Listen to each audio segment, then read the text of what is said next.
আজকের গল্প বিভূতিভূষণ বন্দ্যোপাধ্যায়ের কুয়াশার রং। ভয়ানক বর্ষা কদিন সমানভাবে চলে আছে, বিরাম বিশ্রাম নাই। প্রতুল মেসির বাসায় নিজের সিটটিতে বসিয়া বসিয়া বিরক্ত হইয়া উঠিয়াছে। কোথায় বা বাহির হইবে, যাইবার উপায় নাই কোনো দিকে।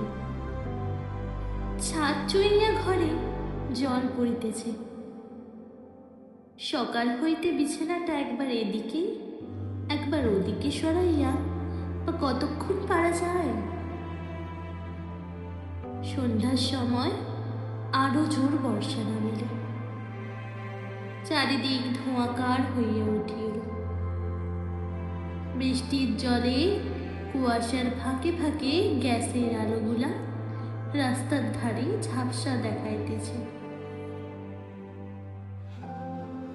প্রতুল একটা বিড়ি ধরাইল।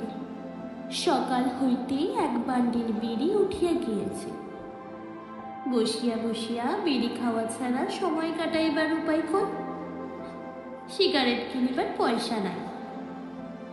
এই সময়টা সিগারেট খাইয়া কাটাইতে হলে 2 বাক্স ক্যাভেন্ডার নেভিকাট সিগারেট লাগিত। প্রতুলের হঠাৎ মনে পড়িল এবেলা এখনো চা খাওয়া হয় নাই। মেসের চাকরকে ডাকিবার উদ্যোগ করিতেছে। এমন সময়ে দুয়ারে কে ঘা দিল। হয়তো হরিশ চাকরের মনে পড়িয়াছে তাহার ঘরে চা দেয়া হয়নি। দুয়ার খুলিয়া প্রতুল অবাক হইয়া চাইয়া রইল। এই যে প্রতুলদা, ভালো আছেন? নমস্কার, এলাম আপনার এখানে। 30-32 বছরের লোক, গায়ে ময়লা পাঞ্জাবি, পায়ে রবারের জুতা, হাতে একটা ছোট টিনের সুটকেস, সঙ্গে একটি বছর 9-10-এর ছোট ছেলে লইয়া ঘরে ঢুকিল। ছাতি হাতে জল গড়াইয়া পড়িতেছে। ভিজা জুতায় ঘরের দুয়ারের সামনে মেঝেটাতে জলের দাগ পড়িল। খোলা দরজা দিয়া ইতিমধ্যে বৃষ্টির ঝাপটা আসিয়া ঘরে ঢুকিল। আয়রে খোকা, যা গিয়ে বস কে যা, তোর জ্যাঠামশাইকে প্রণাম কর। দাঁড়া, পাটা মুছে দি গামছা দিয়ে, যা। প্রতুল তখনও ঠিক করতে পারে না লোকটা কে। এমন দুর্যোগের দিনে তাহার আশ্রয় গ্রহণ করিতে আসিয়াছে। দেশের লোক, গ্রামের লোক তো নয়, থাইয়া কেসে দেখিয়াছে।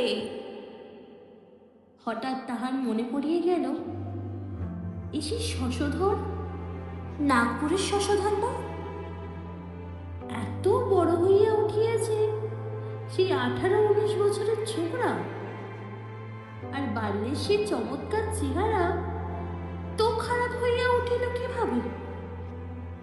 চিনতে পেরেছেন প্রতুলদা?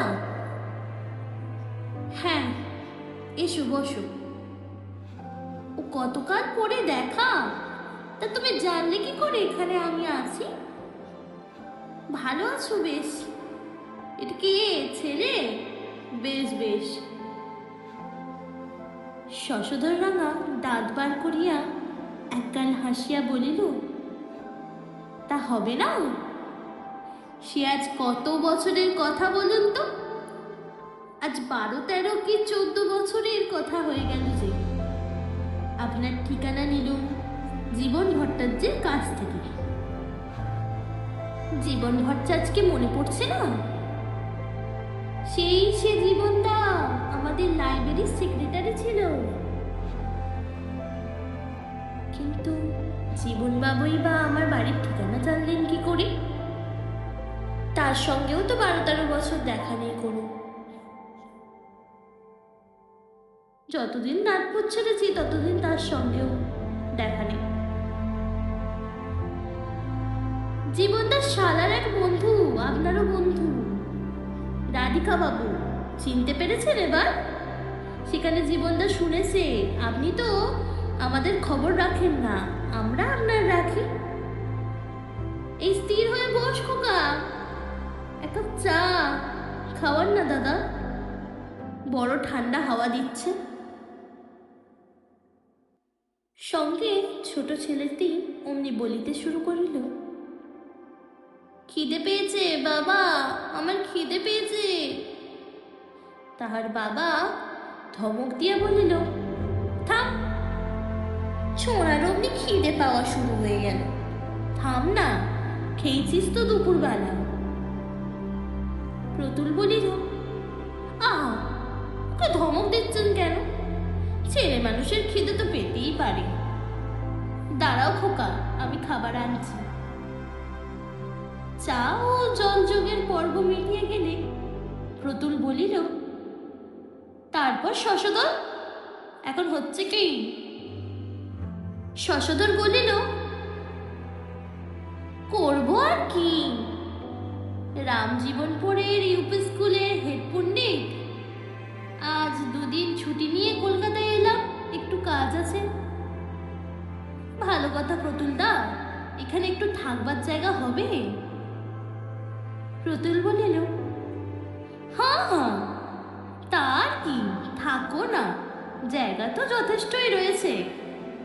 আমি রাতে তোমাদের খাওয়া দাওয়ার কথাটা বলে দিচ্ছি। আজ থেকে প্রায় 12-13 বছর আগে প্রতুল নাগপুর গ্রামের মিউনিসিপ্যাল অফিসে কেরানির চাকুরি লইয়া যায়। নাগপুর নিতান্ত ক্ষুদ্র গ্রাম নয়, আশপাশে 4-5খানি ছোট বড় গ্রাম লইয়া মিউনিসিপ্যালিটি। ইলেকশন লইয়া দলাদলি মারামারি পর্যন্ত হইত। লাইব্রেরি ছিল, ডাক্তারখানা ছিল, হাই স্কুল ছিল, একটা পুলিশের ফাঁড়ি পর্যন্ত ছিল। একদিন নিজের ক্ষুদ্র বাসাবাটিতে প্রতুল বসিয়াছিল একা। একটি 18-19 বছরের ছোকরা আসিয়া প্রণাম করিয়া বলিল, আপনি নতুন এসছেন আমাদের গায়ে? হ্যাঁ, এসো বসো। তোমার নাম কি? আমার নাম শশধর। আপনার সাথে আলাপ করতে এলুম, দেখলাম একা বসে আছেন আপনি।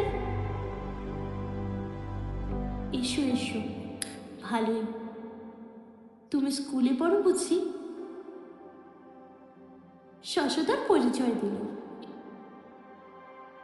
না, সে স্কুলে পড়ে না, অবস্থা ভালো না, স্কুলে কে পড়াইবে? তাছাড়া সংসারে বাবা নাই, তাহারই ঘাড়ে সংসার। মা, 2 বোন, 3টি ছোট ছোট ভাই, স্ত্রী। প্রতুল বিস্মিত হইয়া বলিল, তুমি বিয়ে করেছো নাকি? আগে হ্যাঁ, ও বছর হয়ে গিয়েছে। ছেলেটি দেখিতে সুশ্রী সুপুরুষ, অল্প বয়সে বিবাহ হওয়াটা আশ্চর্য নয় বটে। কিছুক্ষণ বসিয়া থাকিবার পরে ছেলেটি সেদিন চলিয়া গেল। তাহার পর হইতে মাঝে মাঝে প্রায়ই আসিত। এই গ্রামে প্রতুল নতুন আসিয়াছে, বিশেষ কাহার সহিত পরিচয় নাই।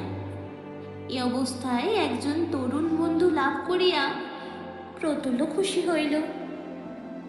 সময় কাটাইবার একটা উপায় হইল। সন্ধ্যাবেলাটা দুজনে গল্প গুজবে কাটাইয়া দিত। একদিন শশধর প্রতুলকে বাড়িতে খাওয়ার নিমন্ত্রণ করিল।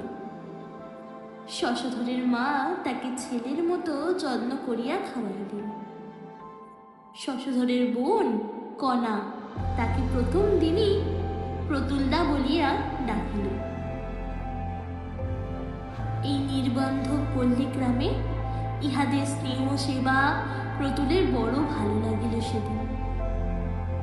ইয়ার পর অফিস হইতে প্রতুল নিজের বাসায় ফিরিতে না ফিরিতে শশধর প্রতুলকে প্রায় বৈকালিক চা পানের ও জগলযোগের ব্যবস্থা সেখানেই হইয়া থাকে। দিন কতক যাইবার পরে প্রতুল ইহাতে সংকোচ বোধ করিতে লাগল। শশধরদের সাংসারিক অবস্থা বিশেষ সচ্ছল নয়। রোজ রোজ তাহার জলযোগের জন্য উহাদের খরচ করাইতে প্রতুলের মন সায় দিল না। সে যাওয়া বন্ধ করিল। অবশ্য মুখে সোজাসুজি কোনো কথা বলিতে পারা সম্ভব ছিল না, তবে যাইবার ইচ্ছা না থাকলেও জোর আপত্তির অভাব হয় না। একদিন শশধর আসিয়া বলিল, আজ যেতেই হবে প্রতুলদা। কণা বলেছে তোমাকে না নিয়ে গেলে সে ভয়ানক রাগ করবে। প্রতুল আশ্চর্য হইয়া বলিল, কণা? হ্যাঁ হ্যাঁ, কণা, আমার ছোট বোন। ভুলে গেলেন নাকি? চলুন আজ। প্রতুলের মনে বিস্ময় এবং আনন্দ দুই হল। কণার বয়স 15-16, রং ফর্সা, বেশ সুশ্রী মেয়ে, কথাবার্তা বলে চমৎকার, পাড়াগাঁয়ের তুলনায় লেখাপড়াও জানে ভালো।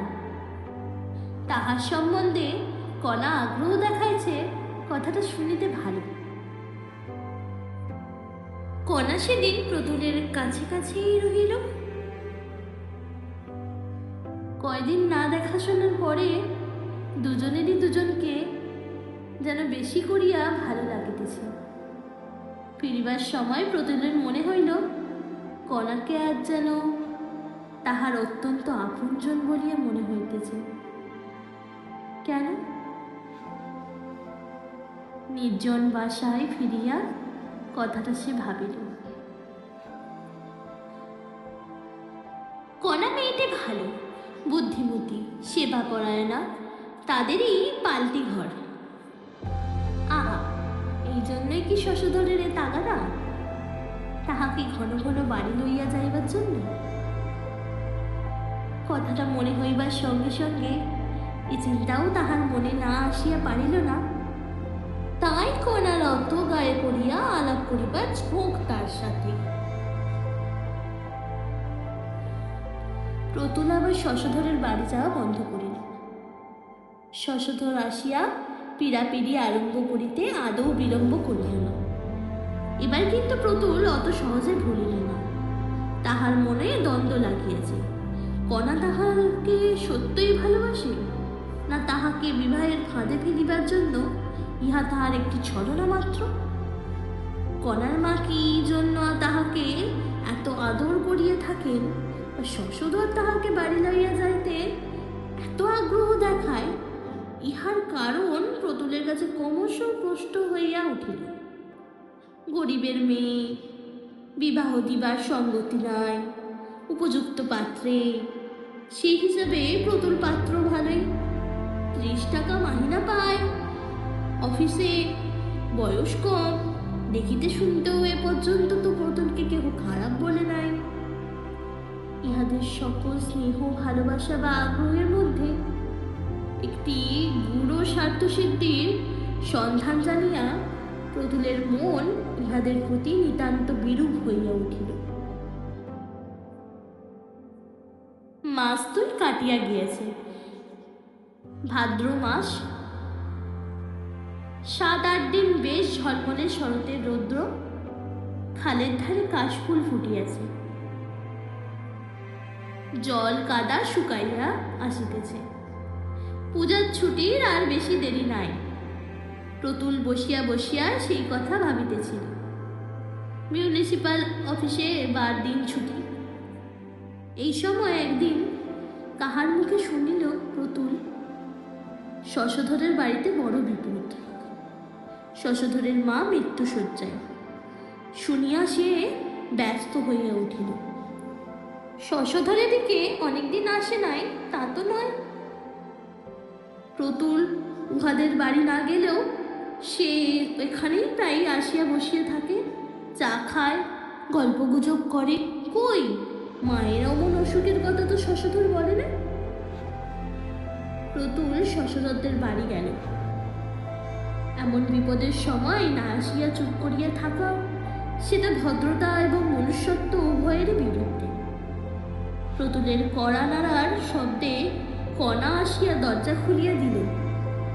প্রতুলের মনে হইল কণা তাহাকে দরজায় দেখিয়া বিস্মিত হইয়াছে। প্রতুলই আগে কথা কহিল, বলিল, মা কেমন আছেন? অসুখ, বাড়ির মধ্যে। দাদা নেই বাড়িতে, ডাক্তার ডাকতে গিয়েছে, অবস্থা ভালো না। চল চল দেখি গিয়ে। আমি কিছুই জানি না কণা, অসুখের কথা। শশধর কদিন আমার ওখানে যায়নি, তবে মাঝে যা গিয়েছিল তখন কিছু বলেনি। বলবে কি, মার অসুখ সবে 5 দিন হয়েছে। পরশু রাত্রির থেকে বাড়াবাড়ি যাচ্ছে। এর আগে তো এমন হয়নি। ঘরের মধ্যে ঢুকিয়া প্রতুলের চোখে সর্বপ্রথম পড়িল সেটি ইহাদের দারিদ্রের কুশ্রী ও মলিন রূপ। সে নিজেও বড় লোকের ছেলে নয়, কিন্তু তবুও তাদের বাড়িতে গৃহস্থলীর যে স্বেচ্ছাদ আছে, এখানে তার শিকিও নাই। কণা বলিল, এতকাল আসেননি কেন এদিকে? আমাদের তো ভুলেই গিয়েছে। প্রতুলের মনে কষ্ট হইল। কণার ক্লান্ত, উদ্বেগপূর্ণ এবং ঈষৎ বিষণ্ণ চোখ দুটির দিকে চাহিয়া তাহার মনে হইল যে বড় নিষ্ঠুর কাজ করিয়াছে এতদিন এখানে না আসিয়া। কণা বড় ভালো মেয়ে। যতক্ষণ প্রতুল তাহাদের বাড়িতে রহিল, ততক্ষণের মধ্যেই প্রতুল জানতে পারল কণার কর্তব্য জ্ঞান। রুগ্ন মায়ের কি সেবাটাই না করিয়াছে কণা। এত দুঃখে উদ্বেগেও কণার সুন্দর রূপ ম্লান হয় নাই। অনেক মেয়েকে সে দেখিয়াছে, সাজিলে গুজিলেই সুশ্রী বলিয়া মনে হয়, কিন্তু মলিন কাপড় পরিয়া থাকিলে বা চুল না বাঁধা থাকিলে, কিংবা হয়তো সদ্য ঘুম হইতে ওঠা অবস্থায় দেখিলে বড় খারাপ দেখায়।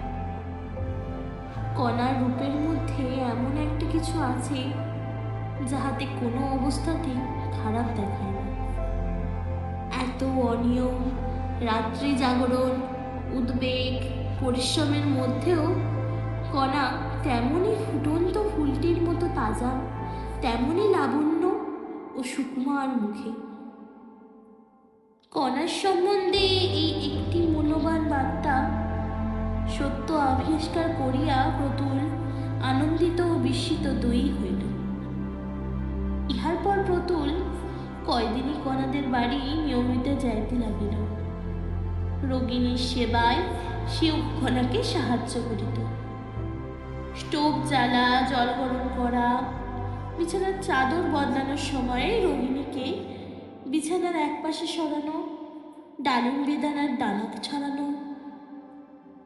5ম দিনের প্রাতঃকালে কণার মা যখন ইহলোকের মায়া কাটাইয়া চলিয়া গেলেন, তখন সেই শোকতপ্ত পরিবারকে সে যথাযথ সান্ত্বনা দেবার চেষ্টা করিতে লাগিল। দাহকার্যের খরচপত্র নিজ হইতে দিল, কারণ শশধর একেবারে কর্পদক শূন্য ছিল সেদিন। নিজে শ্মশানে গিয়া শেষ পর্যন্ত রইল।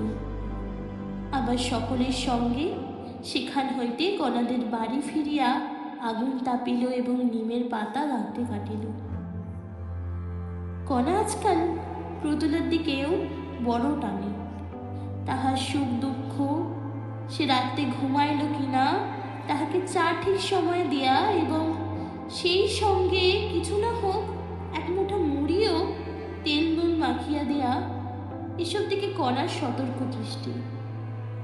এত দুঃখ বিপদের মধ্যেও ইহাও প্রতুলের মনে বড় আনন্দ দিয়াছে কয়দিন।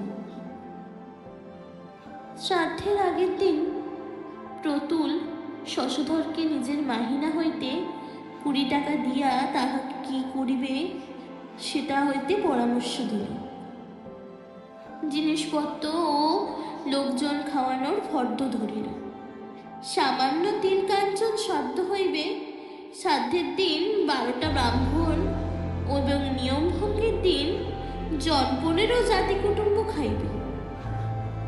এসব কথা কনাদের বাড়ি বসিয়াই হইতে লাগিল। পরামর্শান্তে প্রতুলকে বসাইয়া রাখিয়া শশধর কোথায় বাহির হইয়া গেল। প্রতুলের বসিয়া থাকিবার কারণ, সে এখন বৈকালিক চা পান করে নাই। না খাইয়া গেলে কণা চটিয়া যাইবে। কণা চা লইয়া ঘরে ঢুকিল। প্রতুল কণার হাত হইতে পেয়ালাটি লইয়া বলিল, বসো কণা, কালকার সব জোগাড় করে রাখো। ফর্দ দিয়েছেন নবীন ভট্টাচার্য। সন্ধ্যের পর একবার দেখে নিও সেখানা। শশধর কেনাকাটা করতে গিয়েছে, যদি কিছু বাদ পড়ে আনিয়ে নিও। আপনি টাকা দিলেন? আমি? হ্যাঁ, তাই।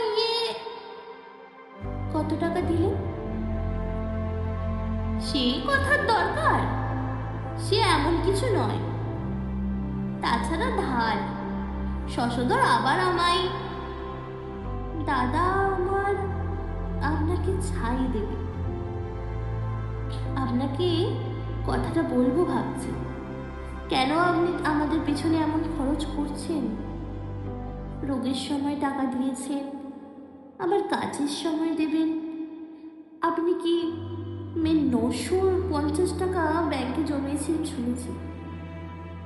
মাইনে তো পান 30 টাকা।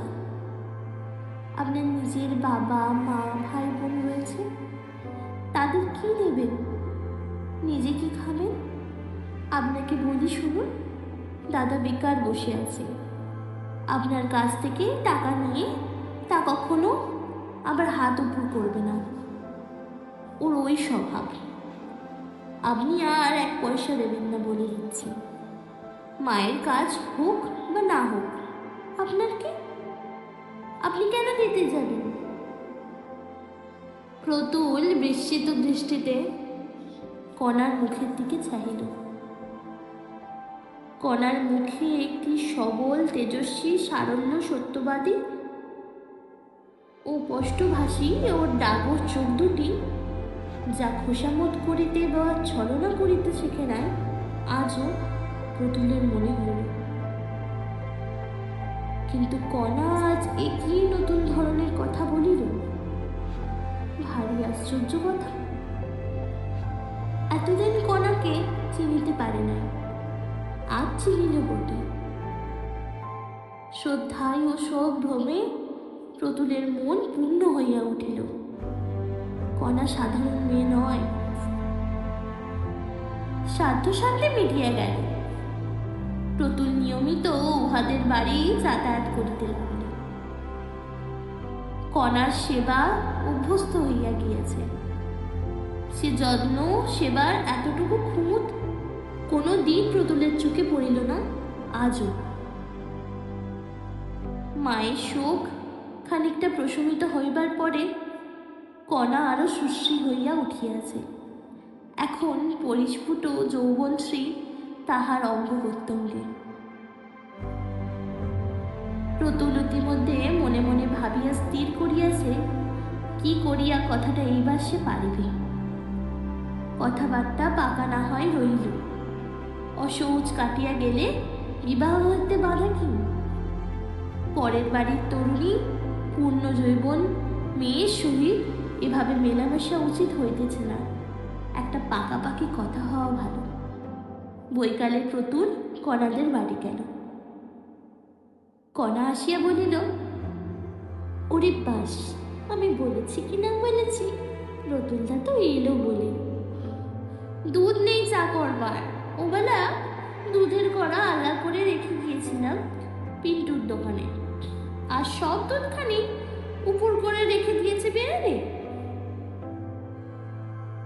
বসো কোনা এখানে, চা হবে খুব, তার জন্য কিছু নয়। কণা এখন মাতৃহীন ছোট ভাই বোনের মায়ের স্থান পূরণ করিয়া আছে। সংসারে সেই এখন কর্ত্রী। প্রতুলটা জানে, কিন্তু এই ক্ষুদ্র কর্ত্রীটির মাঝে মাঝে কী রকমে ফাঁদে পড়িয়া যায়, পয়সা কড়ির অভাবে তাহাও প্রতুল দেখিয়াছে। কণা তাহাকে কিছু বলে না, কোনো দিনও না, কিন্তু সে নানা রকমে টের পায়, যেমন আজ পাইল। কণা কি কাজে উঠিয়া একটু ভাবিয়াছে, প্রতুল কণার ছোট ভাই ঝিনুকে ডাকিয়া বলিল, কি খেয়েছো খোকা বাবু? ভাত খেয়েছি। এখন কি খেয়েছো? আর কিছু খাই নাই, ভাত নেই, দিদি খায়নি। তখনই সেখানে কণার ছোট বোন 11 বছরের পিন্টু আসিল। প্রতুল বলিল, কণা খায়নি কেন? পিন্টু বলিল, ভাত ছিল না, ওবেলা চাল ধার করে নিয়ে এলো দিদি ওই সরকারদের বাড়ি থেকে। দাদা কাল কোথায় গিয়েছে, আজও তো ফিরল না। ময়ের চক্করটির দোকানে টাকা পাবে বলে চাল ডাল দেয় না আজকাল। দিদি এখন কোথায় পাবে, কোন দিকে যাবে? প্রতুল অনেক কথা ভাবিল। কণা সংসার চালাইতে পারে না টাকার অভাবে। সে নিজে যদি বাহির হইতে 2-10 টাকা সাহায্য করে, সেটা যেন ভিক্ষা দেওয়ার মতো দেখায়। সে টাকা হাত পাতিয়া লওয়ার কণার গৌরব ক্ষুণ্ণ হয়। কণাকে সে অপমানের মধ্যে টানিয়া আনিতে তাহার মন সরে না। অথচ এরকম কষ্ট করিয়াই বা কণা কতদিন বাঁচিবে? সব দিকে সুমীমাংসা করিতে হইলে বিবাহের কথাটা পারিতে আর বিলম্ব করা উচিত না। আজ সে কণার সঙ্গে এ বিষয়ে একটা বোঝাপড়া করিবে। আগে তাহার পরে শ্বশুরঘরকে জানালে চলিবে না। এখন শ্বশুরঘরটা মানুষ নয়, সে ইতিমধ্যে বেশ বুঝিয়া ফেলিয়াছে। কণা চা লইয়া ঘরে ঢুকিল, বলিল, একটু দেরি হয়ে গেল। প্রতুলদা, দুধ ছিল না একেবারে, আনলাম রায় কাকাদের বাড়ি থেকে। দেখুন তো চাটা খেয়ে কেমন হয়েছে। প্রতুল বলিল, ব্যস্ত হয়ে ঘুরছো কোথায় কণা? বসো, এখানে কথা আছে। শীতকালের বিকাল, কণাদের বাড়ির চারপাশের বন জঙ্গলে বনবৌরি লতায় ফুল ফুটিয়াছে। বেশ একটা উগ্র সুগন্ধে অপরাহ্নে শীতল বাতাস ভরপুর। ভাঙা ইটের পাঁচিলের গায়ে রাঙা রোদ পড়িয়া কণাদের পুরনো পৈতৃক ভদ্রাসনের প্রাচীনত্ব ও দারিদ্র যেন আজও বাড়াইয়া তুলিয়াছে। কণা বসিল, প্রতুলের মুখের দিকে আগ্রহের সহিত চাহিয়া বলিল, কি প্রতুলদা? তোমাকে এই কথাটা বলি, কিছু মনে করো না কণা। অনেকদিন থেকে কথাটা আমার মনে রয়েছে, বলি বলি করে বলা হয়ে উঠছে না। তুমি আমাকে বিয়ে করবে কণা? আমি অত্যন্ত সৌভাগ্যের বলে মনে করব যদি তুমি আমায়। কণা খানিকটা চুপ করিয়া রইল। খানিকক্ষণ দুজনের কেউই কথা বলতে পারিল না। তারপর কণা ধীরে ধীরে অনেক চাপা সুরে বলিল, সে হয় না প্রতুলদা। প্রতুল বিস্মিত হইল। কণার এই উত্তর সম্পূর্ণ অপ্রত্যাশিত তাহার কাছে। বলিল, হয় না কণা? কণা মাটির দিকে চোখ রাখিয়া পূর্বস্বর নিম্ন সুরে বলিল, হয় না প্রতুলদা। কারণ আছে অবশ্যই। কিন্তু সে কথা বলবো না, বিয়ে হতে পারে না। কেন? কনা কি অন্য কোনো যুবককে ভালোবাসে? কই, আর কোনো যুবককে তো প্রতুল কোনোদিন উহাদের বাড়িতে যাওয়া আসা করিতে দেখে না। ব্যাপার কি? কারণটা জানতে পারলে বড় ভালো হতো। খুব বেশি বাধা কিছু আছে কি? হ্যাঁ, কারণটা বলবে? আপনি কিছুই জানেন না? দাদা কিছু বলেনি আপনাকে? প্রতুল আরো বিস্মিত হইল। কি জানিবে সে? শশধরী বা তাহাকে কি বলিবে? অত্যন্ত আগ্রহ কৌতূহলের শখে সে বলিল, না করা, তুমি কি বলছো? আমি কিছুই বুঝতে পারছি না। শশধর কি বলবে আমায়? আমি বিধবা। তুমি? হ্যাঁ, 8 বছর বয়সে আমার বিয়ে হয়, আর 13 বছর বয়সে এই 5 বছর হলো। প্রতুলের মাথা বন বন করিয়া ঘুরিতে লাগিল, যেন সর্বশরীর যেন ঝিমঝিম করিতেছে।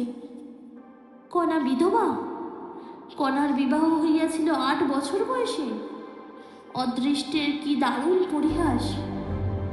আর সে কত আকাশ কুসুম না রচনা করিয়াছে মনে মনে এই কনাকে লইয়া। ইহাদের প্রতি মনে মনে কত অবিচার করিয়াছে। তাহাকে জামাই করিবার উদ্দেশ্য প্রতি আরোপ করিয়া গ্লানি ও অনুতাপে প্রতুলের মন পূর্ণ হইয়া গেল। কিন্তু কনা, এ কথা তো আমি কিছুই জানিনি, আমাকে তো কেউ কিছু বলেনি। আমার কিন্তু ধারণা ছিল যে আপনি জানেন, দাদা বলেছে আপনাকে।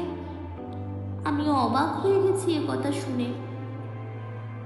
একটা কথা বলবো কনা, বিধবার পুনর্বিবাহ হচ্ছে তো সমাজে। প্রতুলদা, অসুখ কথা থাক, যা হয় না যেখানে সেখানে সে কথা তোলা মিথ্যে মিথ্যে কেন? না, আমার কথার উত্তর দাও কনা। আমি অমন ধরনের কথা শুনবো না তোমার মুখে। তোমায় সুখী করবার দিকে আমার লক্ষ্য, সেজন্য সংস্কার বা সমাজ আমি অনায়াসেই ঠেলব। কনার চোখ দিয়া জল গড়াইয়া পড়িল। সে মুখ নিচু করিয়া আঁচলের প্রান্ত দিয়া চোখ মুছিয়া বলিল, আপনার পায়ে পড়ি প্রতুলদা। প্রতুল আর কিছু বলিল না। পরদিন অফিসে আসিয়া সে চাকুরিতে ইস্তফা দিয়া দিল 1 মাসের নোটিশে। এখানে আর থাকিবে না, থাকিয়া লাভ নাই। এই 1 মাসের মধ্যে সে কনাদের বাড়ি গেল প্রায় প্রত্যেক দিনই, কিন্তু চাকুরিতে নোটিশ দেওয়ায় কথা কাহাকেও বলিল না। বিবাহ সম্বন্ধে কনার সাথে আর কোনো কথাও সে বলে নাই। যদিও কনা আগের মতোই তাহার কাছে নিঃসংকোচ আসে, বসে, কথাবার্তা কয়। যাইবার পূর্বে সে কনাদের বাড়ি গেল। অন্যান্য কথাবার্তার পর সে বলিল, কনা, আমি এখান থেকে চলে যাচ্ছি কাল। কনা আশ্চর্য হইয়া প্রতুলের মুখের দিকে চাহিয়া বলিল, চলে যাবেন? কেন? চাকুরি ছেড়ে দিচ্ছি। সে কি কথা? কথা ঠিকই, তাই কাল যাচ্ছি। সত্যি? সত্যি, মিথ্যে বলে লাভ কি? সে কথা তো একদিনও বলেননি। না, বলিনি, বলেই বা লাভ কি? যেতেই যখন হবে। কেন? এখানে আপনার অসুবিধা কি হচ্ছিল? ভালো চাকরি পেয়েছেন বুঝি কোথাও? কোথাও না, কণা চুপ করিয়া রহিল। প্রতুল তাই খানিক পরে কণা বলিল, যাবেন তো যান, তুমি বিদেশি লোক, আপনি, আপনাকে তো ধরে রাখা যাবে না। আমাদের কথা আপনি শুনবেনই বা কেন? অনেক জ্বালাতন করেছি, কিছু মনে করো না কণা। কণা চুপ করিয়া রহিল। এই পর্যন্ত সেদিন কণার সঙ্গে কথাবার্তা। পরদিন আর একবার কণাদের বাড়ি যাইবার কথা ভাবিয়াও প্রতুলের মনে হইল না, তাই প্রতুল দুপুরের ট্রেনে চলিয়া আসিল। সারা পথ কেবল কণার কথা মনে হইল প্রতুলের। সেই অভাব অনটনের সংসারে চিরকাল কাটাইতে হবে তাহাকে। গরিবের ঘরে অল্প বয়সী বিধবা মেয়ে, দাদার সংসার ছাড়া আর উপায় নাই। কণার জীবন অন্ধকার, কোনো আলো নাই কোনো দিক হইতে। প্রতুলের বুকের মধ্যে কোথাও যেন টন টন করিতেছে। কণাকে কাহার কাছে রাখিয়া যাইতেছে সে। পরক্ষণেই ভাবিল, কি মুশকিল! কণা রয়েছে তার বাপের ভিটেতে, ভাই বোনের কাছে, দাদার কাছে, আমার সঙ্গে তার কি? মাস 5-6 পরে সেই ফাল্গুন মাসেই মায়ের পীড়াপিড়িতে তাহাকে বিয়ে করিতে হইল। প্রতুলের শ্বশুরের 2-3টি বড় কলিয়ারি ছিল, কিন্তু কলিয়ারিগুলির অবস্থা ছিল খারাপ। চুরি হইত, নির্ভরযোগ্য ম্যানেজারের অভাবে কলিয়ারিগুলি লোকসানের মধ্যে দিয়া পাড়ি দিত। প্রতুলের শ্বশুর একদিন প্রস্তাব করিলেন, সে অফিসে পরের চাকুরি না করিয়া যদি কলিয়ারিগুলির তত্ত্বাবধান করে, তবে অফিসে যে বেতন পাইয়াছে তাহা তো পাইবেই, উপরন্তু ভবিষ্যতে একটা উন্নতির আশা থাকে শ্বশুর জামাই উভয়েরই। প্রতুল শ্বশুরের প্রস্তাবে রাজি হইল। আরো বছর 2 পরে কলিয়ারির অবস্থা সত্যই ফিরিল প্রতুলের কর্মদক্ষতায়। প্রতুল আসানসোলের রেল স্টেশন হইতে 3 মাইল দূরে বুদ্ধচক কলিয়ারিতে সাজানো বাংলোতে স্ত্রী পুত্র, ইতিমধ্যে তাহার একটি ছেলে হইয়াছিল, লইয়া বাস করে। একটু স্টাইলের উপরই থাকে, না থাকিলে চলে না, কাজের খাতিরেই থাকিতে হয় নাকি কি জানি। কেন এখানে আসিয়া কণার কথা তাহার বড়ই মনে পড়িতে লাগলো। আজ তাহার এই সাজানো বাংলো, সুখ ঐশ্বর্য, ইহাদের ভাগ কণা কিছুই পাইল না। সেই সুদূর পাড়াগাঁয়ে দারিদ্র ও নিশারার অন্ধকারের মধ্যে ভাঙা পুরনো ইটের পুরনো কোঠা বাড়ি আগড়াইয়া পড়িয়া রহিল। প্রতুলের মনটা যেন হা হা করিয়া ওঠে। সে বুঝিল এখনো কণার কথা তাহার মন জুড়িয়া বসিয়া আছে, তাই তাহাকে ভুলিয়া যাওয়ার প্রতুলের পক্ষে সহজ নয়। প্রতুলের স্ত্রী বড় লোকের মেয়ে, বাল্যকাল হইতে সে সুখ ভোগ করিয়া আসিয়াছে। তাহাকে খাওয়াইয়া পড়াইয়া নতুন জিনিসপত্র দেখিয়া লাভ নাই, তেলা মাথায় তেল দিয়া। বরং চিরবঞ্চিতা জীবন যাহাকে কিছু দেয় নাই, তাহাকে যদি আছে কেন এমন হয় জীবনে কে বলিবে। যে পাইয়া আসিতেছে সে বারবার পায়, যে পায় না সে কখনোই পায় না। যাহাকে খাওয়াইয়া সুখ, পড়াইয়া সুখ, দেখাইয়া দেখিয়া সুখ, তাহাকে খাওয়ানো যায় না, পড়ানো যায় না, দেখানো যায় না। কেন এমন হয়?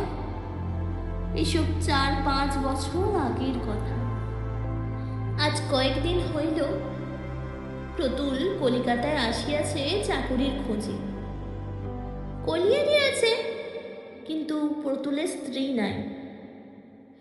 পুনর্মস্যিকের পর্যায়ে আসিয়া দাঁড়াইবার ইতিহাস আছে। সংক্ষেপে যে গত বছর স্ত্রীর মৃত্যুর পর হইতে শ্বশুরের কলিয়ারিতে থাকা প্রতুলের ভালো মনে হইল না, এবং তারপরে দেখা গেল প্রতুলের শ্বশুরেরও তাহা ক্রমশ ভালো বলিয়া মনে হইতেছে না। সুতরাং আজ কয়েকদিন হইল প্রতুল তাহার ছেলেটিকে সঙ্গে লইয়া কলিকাতায় আসিয়া একটি পরিচিত মেষ্টিতে উঠিয়াছে এবং চাকুরির সন্ধানে আছে।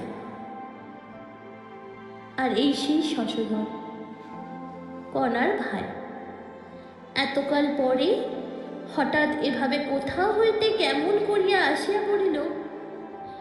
কিছুক্ষণ বসিয়া শশধর চা খাইয়া সুস্থ হইবার পর প্রতুল বলিল, তারপরে কি মনে করে, কেমন আছো? শশধর বলিল, ভালোই আছি। আপনি এখানে আছেন তা শুনলুম জীবনদার কাছে। আপনি নাকি চাকুরি খুঁজছেন, সেই জন্যই আমার এখানে আসা। আপনার সব কথাই শুনেছি। কি ব্যাপার, চাকুরির সন্ধান আছে নাকি? আমাদের দেশের মিউনিসিপ্যাল অফিসের সেই কেরানির পোস্ট খালি রয়েছে। আপনি গেলে ওরা লুফে নেবে এক্ষুনি। কিশোরী চাটুর্যে এখন চেয়ারম্যান, আপনাকে বড় ভালোবাসত। আমাদের আপনার লোক। দিন একখানা দরখাস্ত করে আমি লিখলে একবার গিয়ে ইন্টারভিউ করে আসবেন চেয়ারম্যানের সঙ্গে। আবার সেই নাগপুর, সেই মিউনিসিপ্যাল অফিসে 30 টাকা বেতনের কেরানি পদ, তাহা হোক। প্রতুল দরখাস্ত লিখিয়া পরদিন সকালে শশধরের হাতে দিল। চাকরি না করিলে চলিবে না। ছোট ছেলেটি লইয়া 30 টাকায় তাহার খুব চলিয়া যাইবে। তাহার বাবা মা জীবিত বটে, কিন্তু ছেলের রোজগারের উপর তাহাদের নির্ভর করিতে হয় না। দিন 15 পরে শশধর লিখিল, চাকুরির সব ঠিক, একবার আসিয়া চেয়ারম্যানের সঙ্গে দেখা করা দরকার। প্রতুল ছেলেকে লইয়া নাগপুরে গেল। 10 বৎসর আসে নাই এদিকে, অথচ যেন মনে হইতেছে কাল এই গ্রাম ছাড়িয়ে গিয়েছে। কণার কথা সে শশধরকে জিজ্ঞাসা করিতে পারে নাই, কোথায় যেন বাঁধিয়াছে। বহু চেষ্টা করিয়াও পারে নাই। আজ স্টেশনে নামিতেই কণার কথা প্রথমেই মনে পড়িতে লাগল। কণা যেখানে থাকে সেখানেই সে থাকিবে জীবনের বাকি কয়টা দিন। বেলা প্রায় 1টা। শশধর স্টেশনে ছিল। বলিল, প্রতুলদা, আপনার সেই পুরনো বাসা ভাড়া করে রেখেছি, কোনো অসুবিধা হবে না। আর কণা বলে দিয়েছে আজ ওখানে খাবেন। চাকুরি হয়ে যাবে এখন, সব কথা বলা আছে। প্রতুল বলল, এবেলা খাবো না, খোকাকে বরং নিয়ে যাও কণার কাছে, আমি অফিসের পরে যাব। আমরা দুজনেই খেয়ে সকালে গাড়িতে চড়েছি। বিকালের দিকে চেয়ারম্যানের সহিত সাক্ষাৎ করিবার পরে প্রতুল শশধরদের বাড়ি গেল। প্রথমেই কণা আসিয়া সামনে দাঁড়াইয়া বলিল, প্রতুলদা, এতদিন পরে মনে পড়ল। তারপর সে পায়ে ধুলো লইয়া প্রণাম করিল। প্রতুল অবাক হইয়া চাহিয়া রইল। সে কণা কোথায়, কোথায় সে লাবণ্যময়ী কিশোরী? এ কণাকে সে চেনে না। কণা পূর্বাপেক্ষা শীর্ণা হইয়াছে। যৌবনের সৌন্দর্য অন্তর্হিত হইয়া অনেক কাল বলিয়াই মনে হল। যদিও বর্তমানে 27-28 বছরের বেশি বয়স নয় কণার। মুখে কোথাও পূর্ণ লাবণ্যের চিহ্ন আছে কিনা প্রতুল বিশেষভাবে খুঁজিয়া দেখিয়াই পারল না। সঙ্গে সঙ্গে প্রতুল দেখিল কণার উপর তাহার সে ভালোবাসা যেন এক মুহূর্তে মন হইতে কর্পূরের মতো উবিয়া গিয়াছে। এ কণা অন্য কণা, অন্য একজন স্ত্রীলোক, তাহার ভালোবাসার পাত্রী, তাহার পরিচিত কণা এ নয়। কাহাকে সে ভালোবাসিবে? কণা আশ্ব খুব আদর যত্ন করিল। আহারাদির পরে প্রতুলকে পান আনিয়া দিয়া কণা বলিল, কতদিন আসেননি, অনেক কথা আছে আপনার সঙ্গে প্রতুলদা, বসুন, আমি আসছি। প্রতুল ভাবিতেছিল ভাগ্যে কণার সঙ্গে তাহার বিবাহের সুবিধা বা যোগাযোগ হয় না। কি বাঁচিয়াই গিয়াছে সে, ভগবান বাঁচাইয়া দিয়েছেন। দু চারটি মামুলি কথা বলিয়া প্রতুল ছেলের হাত ধরিয়া উহাদের বাড়ি হইতে বাহির হইয়া হাঁপ ছাড়িয়া যেন বাঁচিল। পরদিন সকালে শশধরকে ডাকিয়া বলিল, না ভাই, ছেলেটার শরীর খুব খারাপ হয়েছে কাল রাত্রে। তোমার যা ম্যালেরিয়ার দেশ, ছেলে নিয়ে এখানে চাকরি পোষাবে না, অন্যর তো চেষ্টা দেখি গে।